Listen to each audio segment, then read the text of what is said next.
We'll hear from eventually. Eventually, at some point. Of course. It's still a little fresh right now. Yeah. Prosecutors painting Combs as somebody who was beating women, which they owned up to, and then running the criminal enterprise, that he sex trafficked 2 of his former girlfriends, Cassie Ventura, and then a Jane Doe, who also testified under a pseudonym. But a blow then to the prosecution, who brought on 34 witnesses, whereas the defense, they kind of kept it short. They did not put Combs on the stand at all, and seemed to be a move that worked in their favor. I mean, the defense is saying, like, and they have said from the reporting I've seen, haven't been in the courtroom, but I've been following a little bit of this trial, but they said, hey, he is an abuser, he is a drug addict, he is a flawed individual. So they've leaned into that, I want to call it narrative, but I guess reality. A little bit of that. Yeah. So they've never said that he is an angel. He's done all these things. I mean, we had that video that's been played over and over with Cassie from that hotel, and she's alleging that she was leaving one of those, quote, freak offs. Right. So.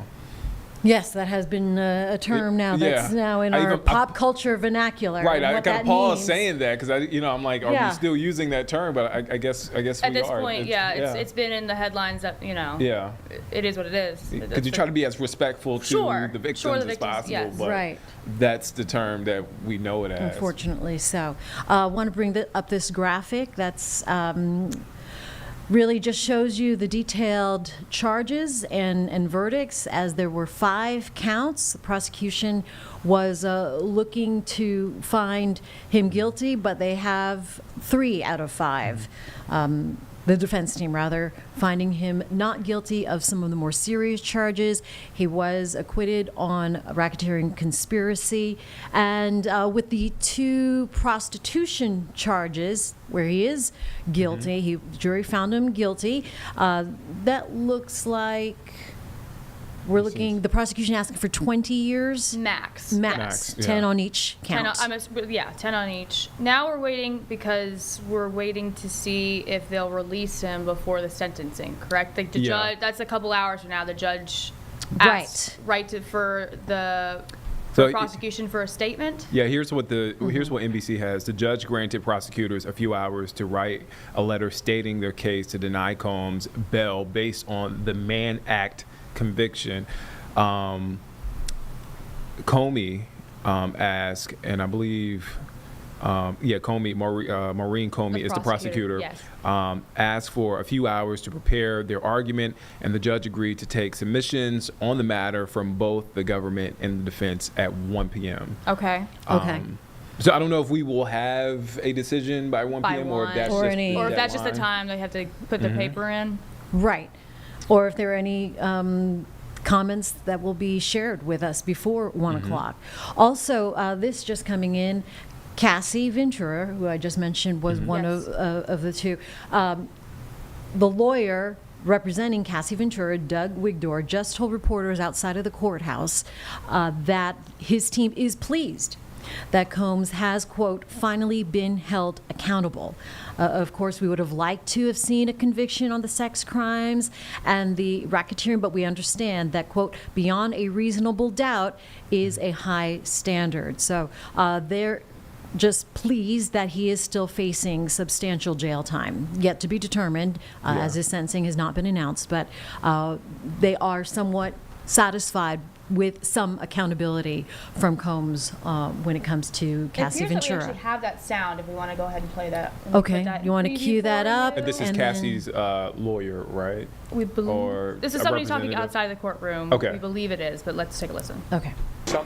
Which is something that hasn't happened in his lifetime, and we're hopeful that ultimately he receives a substantial sentence for what he's done. And we're pleased that Cassie's brought to light everything that has happened in this trial. I just spoke with her and with the U.S. Attorney's Office team.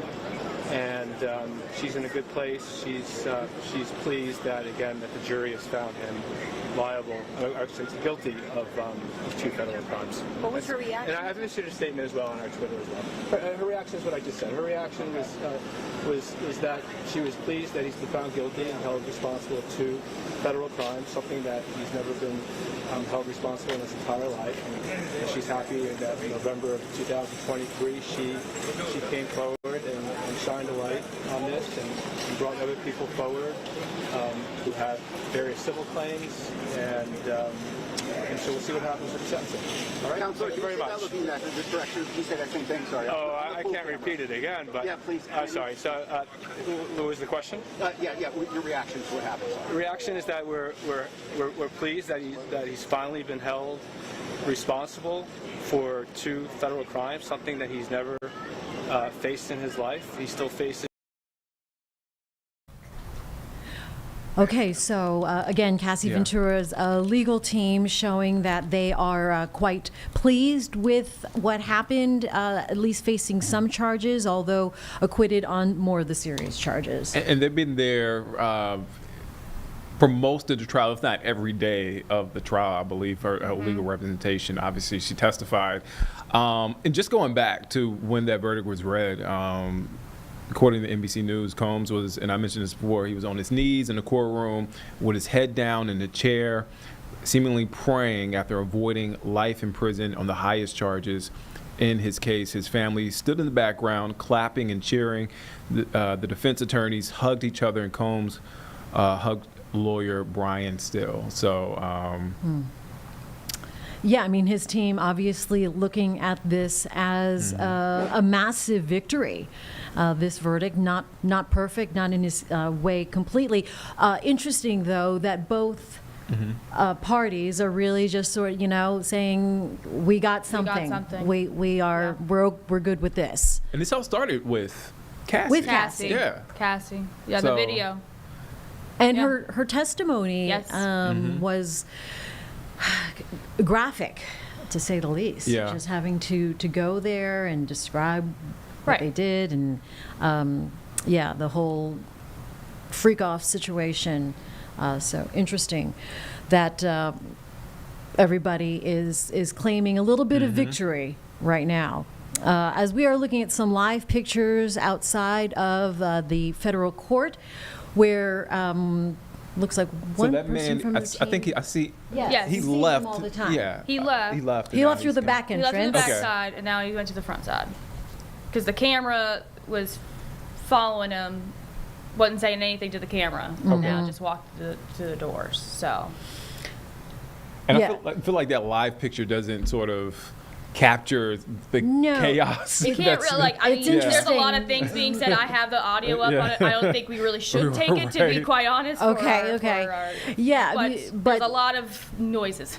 so from, say, this shot here, Yeah. the front entrance, like right across the, not even right across the street, but just outside Like right there on that of this sidewalk. frame, it's a sea of people and Yes. cameras and individual media outlets, field anchoring, Yeah. if you will, have been following this case for the last couple of months. There's a metal barricade as I'm reading.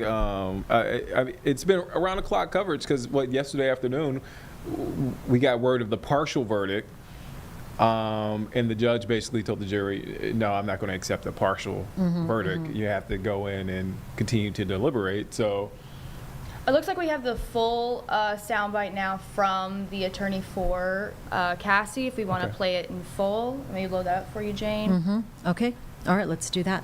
Responsible for something, which is something that hasn't happened in his lifetime. And, we're hopeful that ultimately he receives a substantial sentence for what he's done. And, we're pleased that Cassie's brought to light everything that has happened in this trial. I just spoke with her and with the U.S. Attorney's Office team. And she's in a good place. She's pleased that, again, that the jury has found him liable, or actually guilty of 2 federal crimes. What was her reaction? And I've issued a statement as well on our Twitter as well. Her reaction is what I just said. Her reaction was that she was pleased that he's been found guilty and held responsible of 2 federal crimes, something that he's never been held responsible in his entire life. And she's happy that in November of 2023 she came forward and shined a light on this and brought other people forward who have various civil claims, and so we'll see what happens with the sentencing.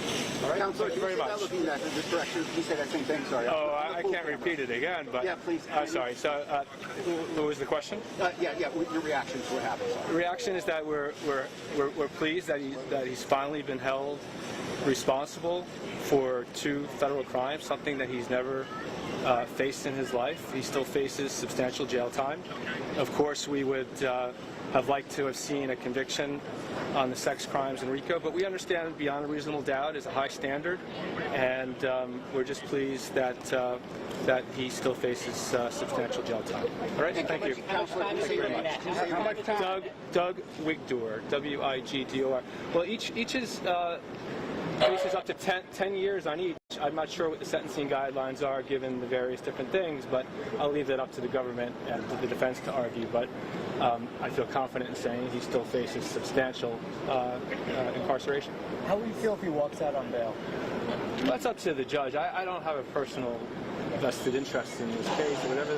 Whatever the appropriate thing to do under the law is what should be done. And at the end of the day, he needs to be sentenced pursuant to the guidelines and pursuant to what the law is. My understanding of that is that he faces significant incarceration. So thank you very much. Thank you.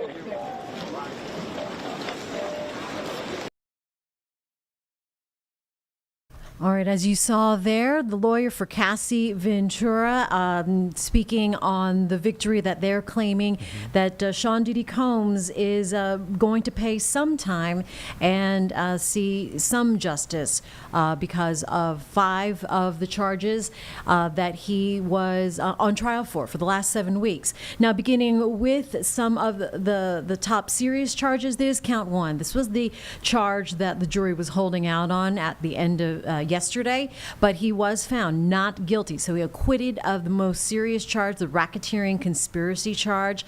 Count 2, not guilty on sex trafficking by force, fraud, or coercion. That pertaining to Cassie Ventura. If he was found guilty, he was going to face a minimum of 15 years in prison.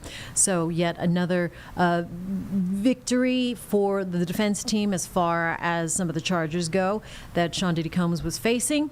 There's count 4, sex trafficking, not guilty by force, fraud, or coercion. On the second person, she testified under a pseudonym, but we're going by Jane. That would have been another minimum 15 years in prison, maximum life in prison. But he was found guilty on 2 of the prostitution charges. Count 3, including transportation to engage in prostitution when it pertained to Cassie Ventura. So the prosecution asking for a maximum sentence of 10 years in prison. And then the other one to our second victim, Jane. Count 5, again, found guilty on 2 prostitution charges. But when it comes to the more serious charges, found not guilty.